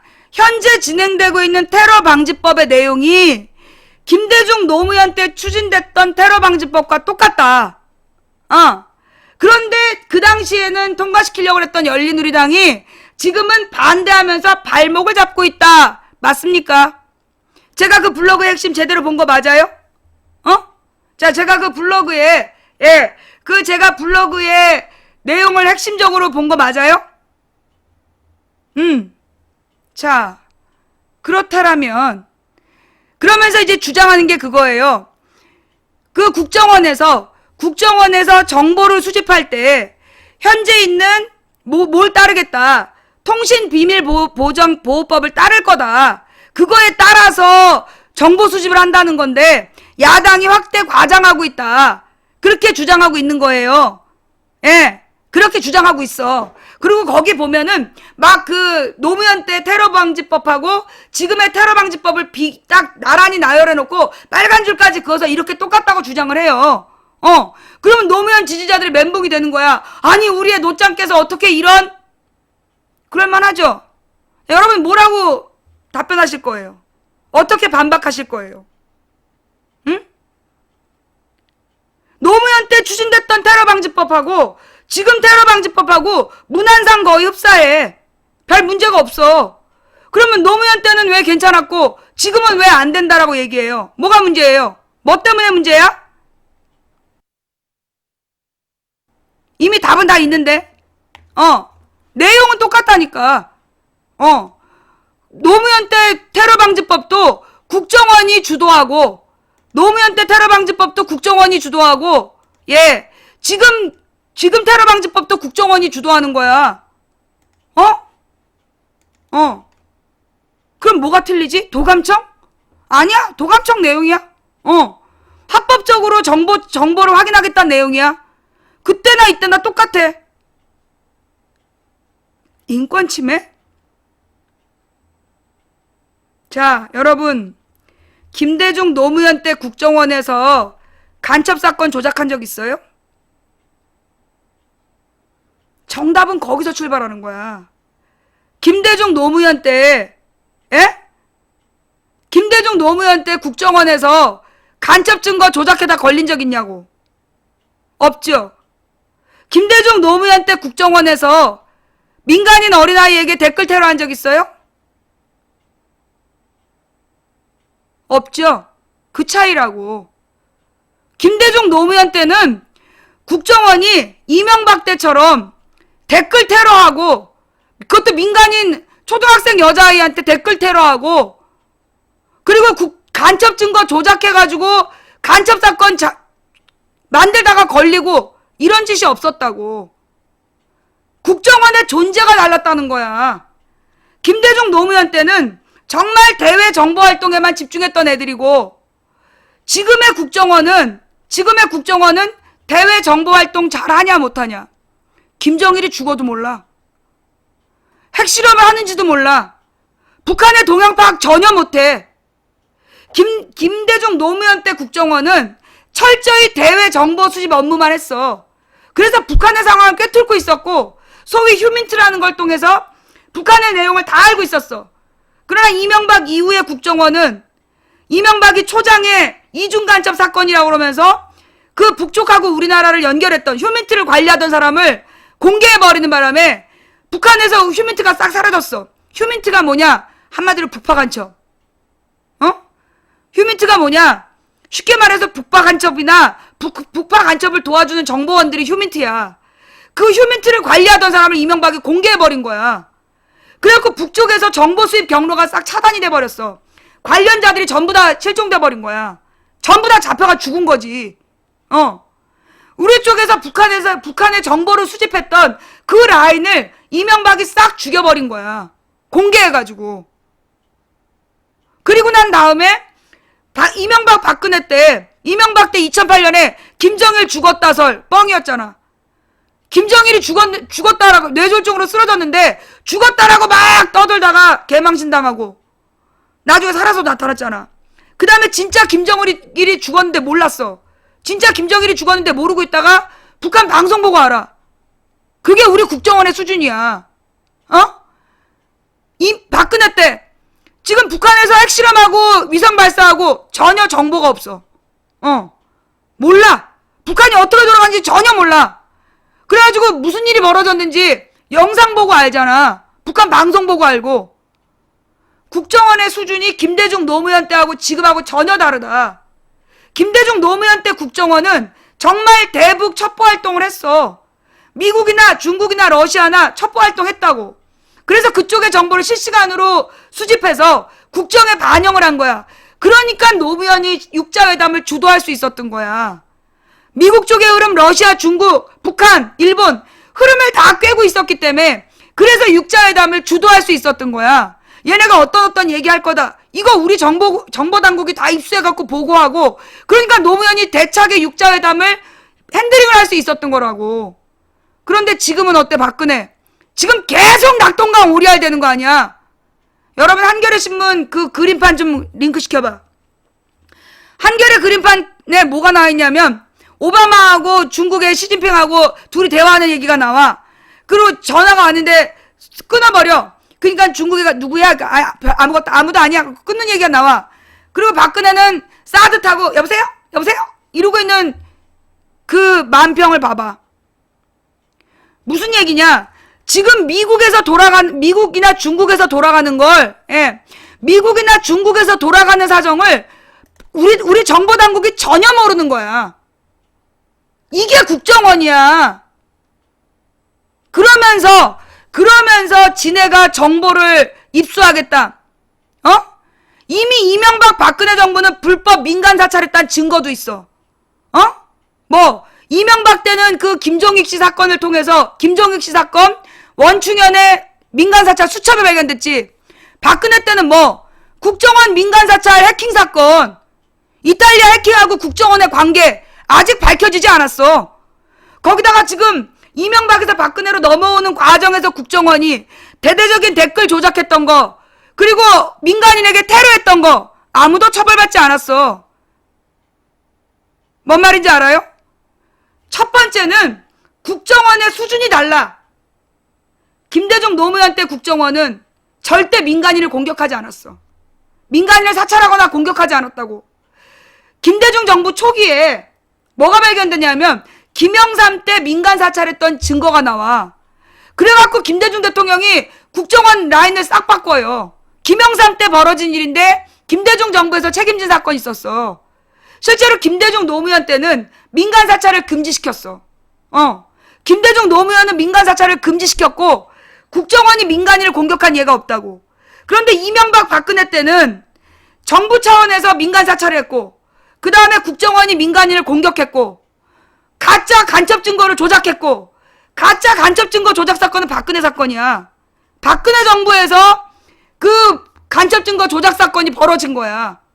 그리고 박근혜 정부 하에서 이탈리아 해킹 업체하고 국정원의 통화 내용이 발견된 거고. 자, 그런 국정원한테 사찰권을 주자고? 정보 수집권을 주자고? 지랄하지 말라고. 지랄하지 말라고. 첫 번째는 그거야. 두 번째. 자, 지금 야당이 거짓말하고 있다. 그 통신 내용을 도감청 하더라도 다 영장 받아서 한다라는 통신비밀보호법을 지킬 건데 그걸 안 지킨다라고 야당이 누명을 씌우고 있다. 노무현 때 만든 법안이랑 똑같은데 반대하고 있다. 자, 여러분, 이쯤에서 여러분이 기사 하나 찾아보셔야 돼요. 뭐냐 하면 누구야? 걔. 이철우 의원이 발표한 내용이야. 무슨 내용이냐 하면 기사 제목이 국정원 외국인 감청 4개월마다 대통령 승인 받는다. 이런 제목으로 검색해봐. 국정원 외국인 감청 4개월마다 대통령 승인 받는다. 라는 기사를 검색해보세요. 자, 이 기사의 내용이 뭐냐 하면 원래 우리나라 통신보호비밀법엔 어떻게 되어 있어요? 매건 영장을 새로 받아야 돼. 대통령의 승인을 받아 매건 건수마다 대통령 승인 받아가지고 영장 받아서 해야 되는 거야. 그런데 이철우가 자백을 했어. 4개월에 한 번씩 대통령의 동의를 받아서 하고 있다. 결국 통신비밀보호법을 지금 박근혜와 여당이지. 박근혜와 새누리당이 지키고 있다, 안 지키고 있다? 안 지키고 있다. 지금 박근혜와 새누리당이 통신비밀보호법을 안 지키고 있다고. 그러니 그 법에 따라 사찰하겠다. 지금 국민을 등신으로 하는 거야? 자, 여기 지금 말이 어려운데 알아들었어요? 자, 지금 이 말 알아들었어요? 두 가지야. 김대중 노무현 때도 테러방지법을 추진했다. 김대중 노무현 때도 테러방지법을 추진했는데 법안도 똑같은데 왜 이제 와서 반대하느냐? 김대중 노무현 때랑 뭐가 다르다? 국정원의 역할이 다르다. 김대중 노무현 때는 국정원이 정말 대외 정보 수집 역할만 했고 국내 내국인을 사찰하거나 공격하는 일이 없었다. 그러나 이명박 박근혜 때는 내국인을 사찰하고 공격하고 심지어 선거 개입까지 했다. 그래서 국정원이 달라졌다. 그게 첫 번째. 두 번째로는 지금 뭘 얘기하냐면 통신비밀보호법, 정보통신법에 따라서 그 사찰을 정보 수집을 할 거기 때문에 민간 사찰할 수 없다. 개뻥이라고. 지금 박근혜 정부에서 통신비밀보호법을 지키고 있지 않다고. 지금도 안 지키는데 테러방지법이 통과된 다음에 지킨다고 그걸 믿으라는 거야 지금? 건 바이 건으로 이상한 사람이 있을 때마다 따로따로 해야 되는데 통으로 변칙적으로 불법적으로 하고 있어. 현재 정보통신법을 지키고 있지 않은 새끼들이 그 법에 따르겠다. 지금 그걸 믿으란 얘기야? 그건 박근혜가 공약 지키겠다는 거랑 똑같은 말이야. 야, 지난 3년 동안 박근혜가 공약은 개뻥이었어? 라고 얘기해놓고 지금 테러방지법 통과만 시켜주면 통신비밀보호법에 따라서 감청하겠다. 그 말은 박근혜가 공약 지키겠다는 말이랑 똑같다고. 어디서 개구라가 그냥 창궐을 해. 지랄 연병 개구라가 창궐을 하고 있어요. 니네가 언제 법 지켰어? 자, 이걸로 끝이 아니야. 이 얘네들이 주장하는 게 인권보호관이 있기 때문에 인권보호관이 다 감당을 할 거다. 그러면서 또 하는 말이 온 국민을 사찰하려면 국정원 직원이 엄청 필요한데 그렇게 국정원 직원 늘릴 수 없으니 온 국민을 사찰한다는 얘기는 거짓말이다. 지금 그런 주장이잖아요. 온 국민이란 표현은 다른 말로 뭐예요? 누구라도 대상이 될 수 있다. 아니 5천만을 어떻게 다 감시하겠어. 그지? 온 국민이란 얘기는 무슨 얘기냐? 누구라도 대상이 될 수 있다는 거야. 도둑 잡아준다고 집안에 있는 CCTV를 외부에 공개하는 거랑 똑같아. 목욕하고 반스만 입고 돌아다니는 거 외부인이 다 본다는 얘기야. 좋아? 뭐 노출증 환자라면 그렇게 좋겠지. 온 국민을 사찰한다는 게 거짓말이다. 이 얘기는 지금 이걸 왜곡해가지고 불가능한 일을 주장하고 있다고 얘기하고 있는데 그 말의 다른 말은 누구라도 대상이 된다는 얘기야. 테러 의심이 되면. 테러와 연관됐다는 의심만 되면 그 의심이라는 건 증거 있어 없어? 증거 없어. 의심만 하면 테러 관계자야. 의심을 사는 사람은 누구라도 그 사찰 대상이 되는 거야. 그게 문제라는 거예요. 이 새끼들이.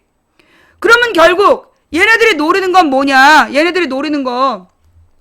이거는 노태우가 준비했던 청명계획처럼, 청명작전처럼 자기가 정권의 위기에 몰리면, 자, 여러분, 잘 들어봐요. 우리는 이미 한번 봤어. 박근혜가 자기 정권의 위기에 몰렸더니 정권을 전복시키려는 조직이 있다라는 사건을 일으킨 적이 있어. 박근혜 정부에서. 뭐야? 박근혜 정부에서 그 청명작전이라는 건 노태우의 친위 쿠데타 미수 사건이야. 박근혜가 자기 정권이 위기에 몰리자 특정 조직이 무력을 혹한을 뚫고 훈련을 한 다음에 정권을 전복시키려고 모의를 했다. 통진당 해산 사건. 그러면서 이석기가 아로라는 조직을 만들어서 뇌라는 뭐를 꾸몄다라고 지랄 생쇼를 했잖아. 이제 박근혜가 통진당이 아니라 여러분을 어느 날 아로라고 잡아간다면 어떡할 거냐고. 이미 박근혜는 통진당한테 아로라는 거짓말 했어. 아로의 존재가 없다라는 게 대법원에서 증명됐어. 그러나 여전히 그들은 감옥에 있어. 이미 박근혜 한 번 썼어. 그 방법을. 또 쓰지 말란 법 있냐고. 그때 이미 국정원이 그 아로아가 의심된다고 수천 명의 카톡을 다 뒤졌잖아. 그래서 남편과 아내가 주고받은 은밀한 이야기, 그런 얘기까지 다 봤다는 거 아니야. 이게 테러방지법을 반대하는 이유예요. 테러 빙자 국민감시법을 반대하는 이유. 즉 박근혜가 지가 잘못해서 정권의 위기가 오면 빨갱이들이 난을 일으킨다라는 누명을 씌워서 무죄한 사람들을 공산조직으로 만들어서 처벌할 수 있다는 거야. 이미 했잖아. 이미 감옥에 있잖아. 언제라도 누구라도.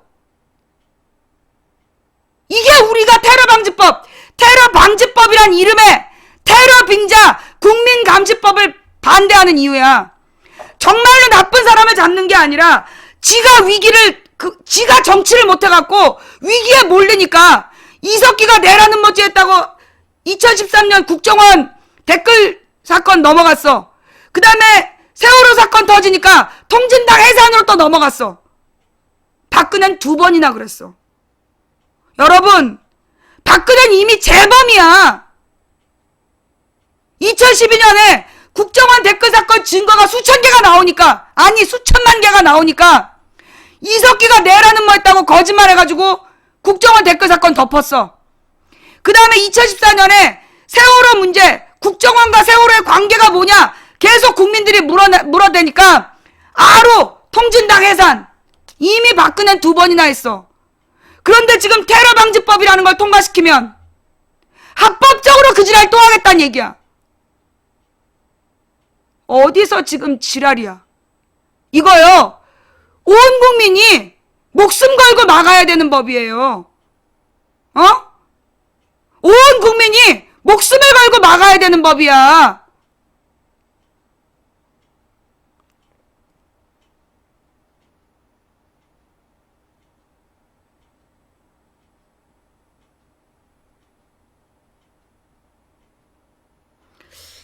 또 있는데. 김대중 노무현 때랑 같다. 통비법. 그 다음에 세 번째 또 이놈의 새끼들의 그 논리적 모순이 있는데. 아, 흥분해갖고 까먹었네.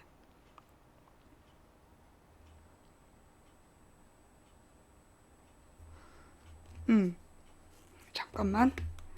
세 번째가 뭐냐면, 기다려봐봐.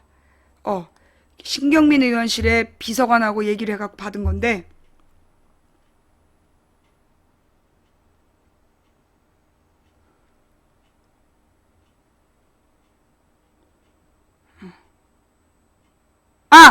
마지막.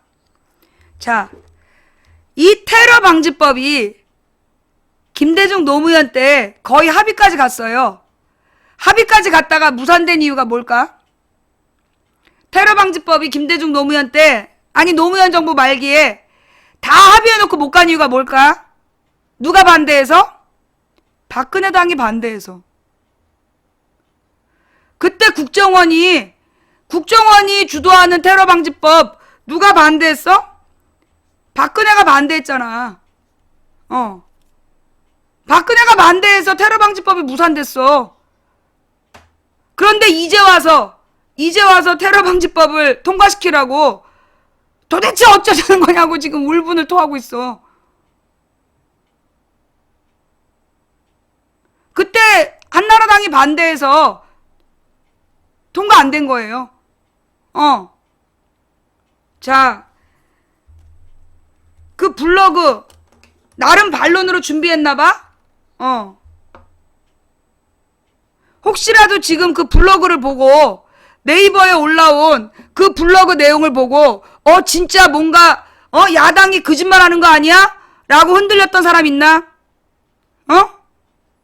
혹시 그 말 같지도 않은 그 블로그를 보고 아주 교묘하게 편집을 해서 김대중 노무현 때 추진시켰던 법인데 지금 야당이 쪽팔려서 지금 손 못 대겠지. 야당이 속이고 있다라는 말에 혹시라도 흔들렸다라면 세 가지로 얘기하세요. 첫째, 김대중 노무현 때는 불법 민간 사찰이 없었고 국정원이 민간인을 테러하지도 않았고 간첩 증거를 조작한 적도 없다. 거짓말한 적도 없다. 라는 게 첫 번째. 두 번째, 통신비밀보호법을 철저히 따르겠다라는 새누리당 말을 믿을 수가 없다. 왜? 이미 여러 번 통신비밀보호법을 어기는 거를 지네들이 인정했기 때문에. 그래서 믿을 수 없다. 세 번째, 노무현 때 이 테러방지법이 통과되지 못한 이유는 박근혜가 반대했기 때문이다. 똑같은 내용인데. 지가 야당 대표할 때는 반대했다가 왜 이제 와서 통과시키려고 그래? 똑같은 법을. 왜 뻥을 까지?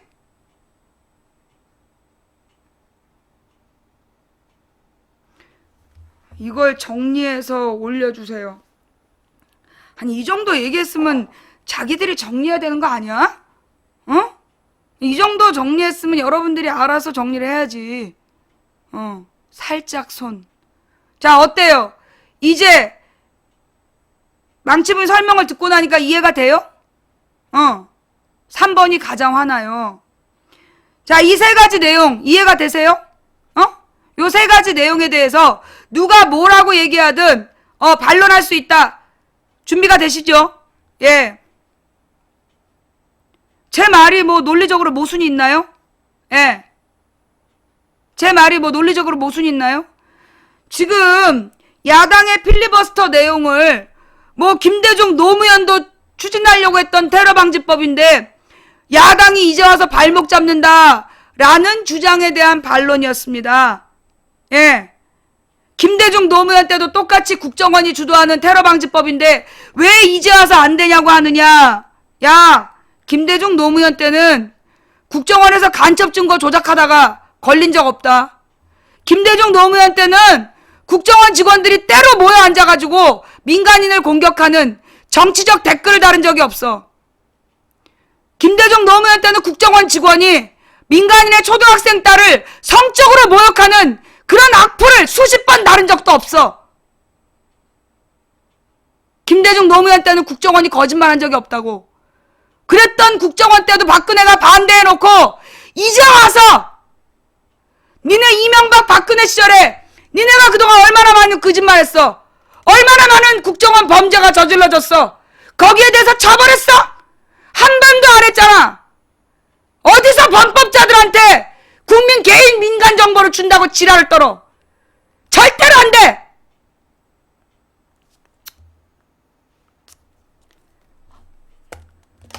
나한테 질문한 시청자, 나한테 질문한 시청자님, 님의 질문 덕분에, 님의 질문 덕분에, 오늘 아주 내용 있는 방송을 할 수 있었습니다. 예. 내가 이모티콘 2개 이상 하지 말라 그랬지. 왜 이렇게 흥분하냐? 흥분해서 보기 싫어? 자, 나가.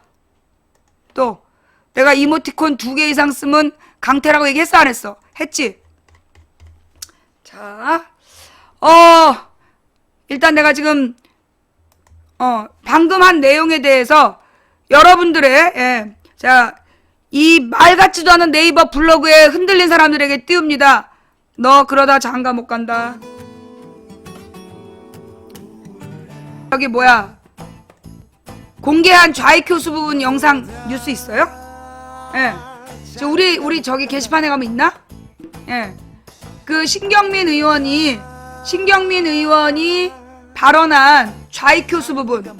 어제 우리가 고상만 조사관님 모시고 방송하는 중에 그 내용이 떠가지고 제대로 대처를 못했어요. 일단 고상만 조사관님께도 죄송하고 그리고 우리 신경민 의원님께도 죄송한 상황이었는데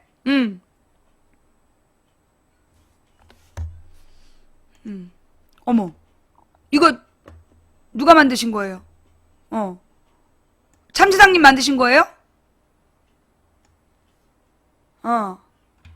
신경민 의원 필리버스터 이거 참지상님 만드신 거예요? 올 아니에요? 그 다른 사람 만들어 놓은 거예요? 어머 땡큐 감사합니다.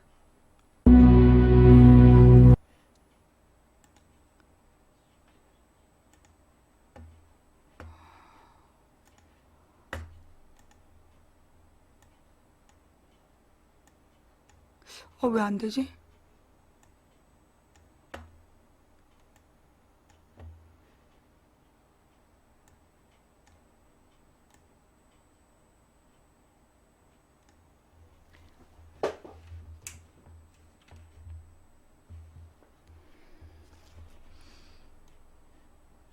그럼에도 불구하고 저희들이 지금 할 수 있는 최대한의 일은 징계를 해라. 근데 그걸 먼저 물었죠. 이 사람이 쓴 그 멘트들, SNS에 올린 글들이 당신들이 보기에 적합하냐라고 이제 국정원 측에다 묻는 거죠. 그랬더니 그건 뭐 말을 못 합니다. 하면 사람 죽은 걸 가지고 그렇게 조롱을 하고 희롱을 하고 하는 수가 어디가 있겠어요? 이건 저희들이 이념적으로 동의할 수 없는 일을 한 사람에 대해서도 죽음에 대해서는 기본적으로 갖춰야 될 예의가 있는 거 아니겠습니까? 더군다나 이건 광주 민주화 운동의 희생자들인데요. 그걸 그렇게 희롱하고 조롱하고 비하할 수가 있겠어요? 이건 인간이 안 돼먹은 거 아니겠느냐라고 얘기했는데 그 지적에 대해서 국정원 간부들이 이론을 달지 못합니다. 토를 달지 못합니다. 그러면 이 사람이 국정원 직원으로서의 자질이 있느냐? 자격이 있느냐?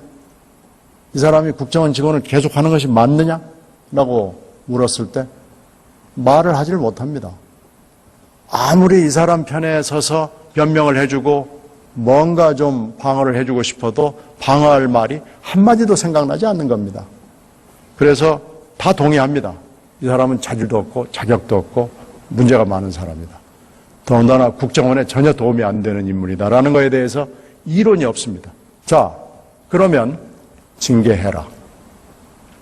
징계를 하지 않으면 이 사람 말에 동조하는 거라고 우리가 해석을 할 수밖에 없고 국민들이 특히 희생된 분들의 유가족과 광주 시민들 그 당시에 관련자들이 당신들을 어떻게 생각하겠느냐? 국정원을 뭐라고 생각하겠느냐? 할 말이 있느냐? 할 말이 없죠. 자, 그러면 징계해라 라고 꾸준히 얘기를 했습니다. 제가 지금 그 과정 중에 몇 가지를 설명을 드리겠습니다. 2013년 7월에 인터넷 아이디 좌익교수로 활동하는 자의 댓글이 원세훈 공소장의 범죄 일람표를 통해서 최초로 공개가 됐습니다. 근데 그 당시에는 심리전단 직원이 아니냐라고 생각을 했습니다. 저희들이 잘 몰랐습니다. 근데 이 인터넷 또 공개가 됐기 때문에 이것을 우리 네티즌 수사대들도 열심히 찾아본 것 같아요. 그래가지고 그 뒤에 2013년 7월 중순경에는 검찰 고발이 들어갔고요. 서울중앙지검으로 사건이 이송이 됐습니다. 그리고 그런데 이제 이렇게 되니까 좌익교수 댓글이 막 삭제가 되기 시작해서 사실 좌익교수 글들이 많이 없어졌습니다. 그러니까 이게 얼마나 조직적으로 움직였는지를 웅변으로 잘 보여주는 거죠. 그러면서 그 당시 국정원이 뭐라고 그랬느냐? 이 국정원의 수법입니다. 좌익교수는 소속 직원이 아니라고 부인을 했고요. 허위사실을 유포하면 수사를 의뢰하겠다. 법적으로 대응하겠다고 오히려 이 사람들을 통해서 고발인이나 일반 시민을 통해서 시민들에게 협박을 한 겁니다. 이게 맨날 되풀이되는 그 대응 방법입니다.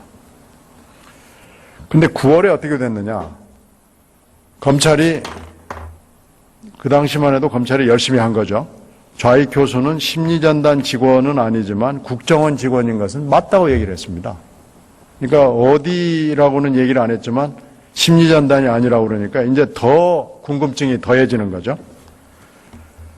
그러던 차에 10월 달에 인터넷 방송 진행하는 망치 부인이죠. 모욕, 명예훼손 등 혐의로 형사 고소를 했습니다. 그리고 이와 함께 민사소송도 손해배상을 제기했습니다. 근데 하여튼 뭐 이렇게 한데 여러 가지 입에 담을 수 없는, 제가 여기서 차마 담을 수 없는 초등학생이었습니다. 그 당시에 딸이 성적인 폭언을 하고 이래가지고요. 정말로 이 사람은 좀 제가 얼굴을 한번 보고 싶습니다. 언제 기회가 있으면 얼굴을 한번 드러내시는 게 떳떳하다면 맞는 것 같아요. 정말 보고 싶어요. 이렇게 해서 세월이 막 흘러갑니다. 그래서 해가 바뀌어서 14년 6월 달에 검찰이 좌익 교수를 한 번 더 불러서 조사를 합니다. 그런데 이제 이런 상황이 진행이 되는 걸 저희들이 알잖아요. 그래서 이제 국회 정보위 전체회의가 11월 말에 있었습니다. 그래서 당시에 그 이병기 원장이었는데요. 저희들이 이제 이런 금방 이 얘기를 쭉 물어봤죠. 도대체 좌익 교수 어떻게 생각하냐, 어떻게 해야 되느냐, 처벌할 거냐 말 거냐. 그런데 이병기 원장이 저희들에게 대기 발령을 했다고 보고를 했습니다. 이게 2014년 12월 말입니다. 또 해가 바뀌었죠. 2015년 9월 달에 망치 부인이 서울중앙지법의 이 판사분도 제가 좀 만나보고 싶은데, 망치 부인 민사소송 1심에서 원고 패소 판결을 내렸습니다. 왜 그러냐면 국정원 직원이라는 게 입증이 안 된다는 겁니다. 판사가 이래서 될까요? 제가 만약에 그 자리에 있는 판사라면은 확인을 해야 할 거 아니겠습니까? 확인할 수 있습니다. 제가 그 뒤에 국정원에 물어봤습니다. 검찰이나 법원으로부터 신원을 확인하는 질의서 같은 게 왔느냐. 그랬더니 안 왔다는 거예요. 그럼 도대체, 그런데 지금 1심의 망치 부인이 패소한 이유가 국정원 직원을 입증하지 못했다는 겁니다. 그럼 그 입증을 민사소송 원칙에 따라서 원고가 하지 못했기 때문에 패소, 그러면 법률적으로는 근사하고 맞아 보이지만 이 형식적 논리, 형식적 법률적 완결성이 맞는 겁니까? 저는 도저히 상식으로 납득이 안 되는 겁니다. 그리고 이 정도가 되면은 판사라는 게 얼마나 센 거예요? 판사가 당연히 국정원에 물어봐야 되는 거 아닙니까? 그런 절차가 없이 1심에서 패소 판결을 내려서 그 당시에 망치 부인이 대단히 충격을 받고 실망을 했습니다. 자, 이렇게 해서 세월이 많이 지났죠. 13년 여름부터 시작을 해가지고 2년이 지난 상황에서 망치 부인이 1심에서 패소를 했습니다. 그래서 다시 이제 정보위 국정감사가 또 있었습니다. 이제 1년 전에 대기 발령했다라는 것을 저희들이 들었기 때문에 그래서 이걸 다시 확인했습니다. 어떻게 됐냐? 이 좌익 교수는 지금 어떻게 돼 있냐? 그랬더니 정말로 엉뚱한 답변이 나온 겁니다. 원대 복귀했다는 겁니다. 아니 그러면 이게 도대체 어떻게 된 거냐? 그러면 원대 복귀를 할 수밖에 없는 무슨 사정 변경이 있는 거냐? 다시 확인을 했죠. 언제 원대 복귀를 했냐 그랬더니 뭐 인사기록 그 인사기록 카드는 버튼만 누르면 되기 때문에 바로 알 수 있는 건데 그날 확인을 받지 못하고 며칠 후에 한 열흘쯤 후에 다시 얘기를 들었습니다. 11월 1일자였다는 겁니다. 그런데 이게 무슨 행정지원 근무 발령으로 11월 1일자로 원대 복귀가 됐다고 그러면 그 자리에서 버튼만 눌러봐도 아는 것을 이게 좀 수상하잖아요. 좌익 교수를 도대체 어떻게 국정원이 취급하는지를 보여주는 거고요. 국정원의 태도가 여기서 드러나는 겁니다. 그래서 저도 꾀를 냈습니다. 제가 얼마나 화가 나는지 꾀를 냈어요. 그래서 한 달쯤 후에 그러면 좌익 교수라고 그러는 분의 인사기록 카드를 다 지워도 좋으니까 그 부분만 해가지고 제출해라. 보여달라라고 얘기를 했습니다. 그럼 이게 이제 어떻게 보면 핵심을 찌른 거죠. 결정타였지. 되게 매사가 보면 핵심이 있잖아요. 핵심을 찌른 겁니다.